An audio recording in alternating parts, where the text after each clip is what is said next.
The moment she walked through the door, I knew something was wrong. Not because of what she said, but because of how she said it. Her lips curled in a smirk, her eyes holding a spark I hadn't seen in years. She dropped her purse on the counter, kicked off her heels and muttered, "Don't ask." It was supposed to be casual, almost playful. But I heard something else in her voice, a secret she wasn't ready to share. I froze where I stood in the kitchen, dish towel in hand. "Don't ask," I repeated, trying to keep my voice steady. She laughed lightly, brushing past me toward the living room. "Yeah, long day. You wouldn't understand.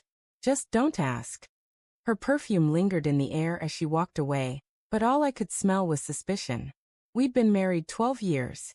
I knew every tone, every glance, every shift in her body language. That smirk wasn't exhaustion. It was satisfaction. The kind you don't get from work, errands, or traffic. That night, as she showered, I sat at the edge of the bed, staring at the drawer where we kept our joint financial records. My heart raced with a sickening thought. What if she was hiding more than just her evening? The first crack in our marriage hadn't been dramatic. It was small, her phone suddenly facing down on the counter, her trips to girls' nights that became more frequent, the way she started locking her laptop. I told myself not to be paranoid, that she deserved privacy. But privacy is one thing. Secrets are another. When she fell asleep beside me, her breathing deep and even, I lay awake staring at the ceiling. The words "don't ask" echoed in my mind like a warning. By morning, I made a decision. If she wouldn't tell me the truth, I'd find it myself. We had a family trust, something we'd built together after years of saving, investing, and planning. It was meant to protect our future. Our kids' college fund, our retirement, everything we'd worked for. Accessing it wasn't hard for me. I had full rights as co-trustee. What I didn't expect was the shock that awaited me when I opened the account. Tens of thousands of dollars had been withdrawn in the last 6 months. Not in lump sums, but in careful, steady amounts. Enough that she probably thought I wouldn't notice. My chest tightened. She hadn't mentioned a loan, an emergency, or any big expenses. Where had the money gone? I scrolled through the records, my hands trembling. The transactions were scattered. High-end hotels, luxury restaurants, boutiques in parts of town we never shopped. One line stopped me cold. A reservation for 2 at a resort we'd once dreamed of visiting together. For 2. My mouth went dry. That evening, I tried to act normal. She came home humming, her face glowing in a way that made me sick. She tossed her keys on the table, leaned down and kissed my cheek. "You're in a good mood," I said, forcing a smile. She shrugged. "Just had a nice day." That smirk again. I wanted to scream, to demand answers. But instead I studied her. How her phone never left her side. How her laughter came too easily, like it belonged to someone else now. Later, when she went to shower, I checked her purse. A receipt. Dinner for 2. Wine that cost more than my weekly groceries. Signed with her card. The walls of my chest felt like they were caving in. The confrontation didn't happen right away. I told myself I needed more proof, something undeniable. But the truth was, I wasn't ready to hear her admit it. Because once she said it out loud, there would be no going back. One Friday night, she came home later than usual. Her lipstick slightly smudged, hair messier than when she'd left.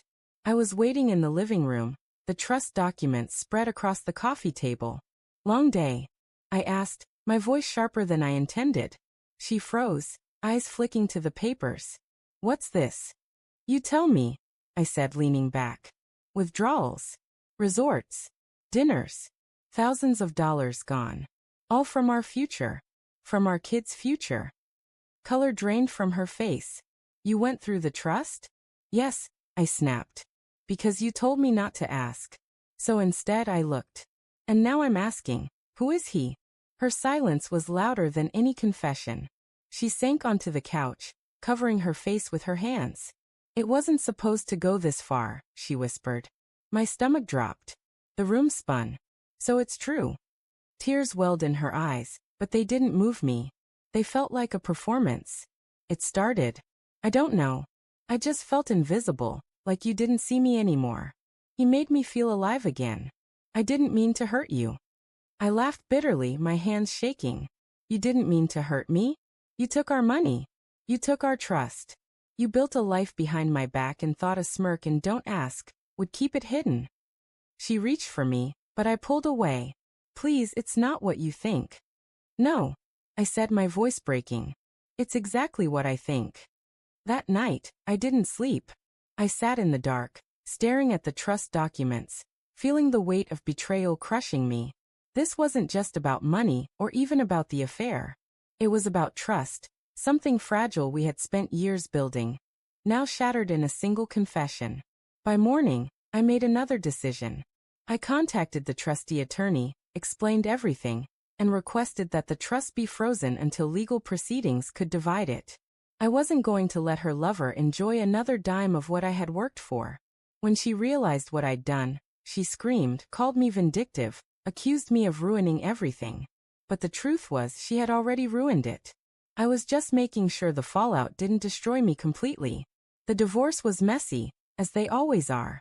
She fought for her share, tried to twist the story, painted herself as the victim of a loveless marriage.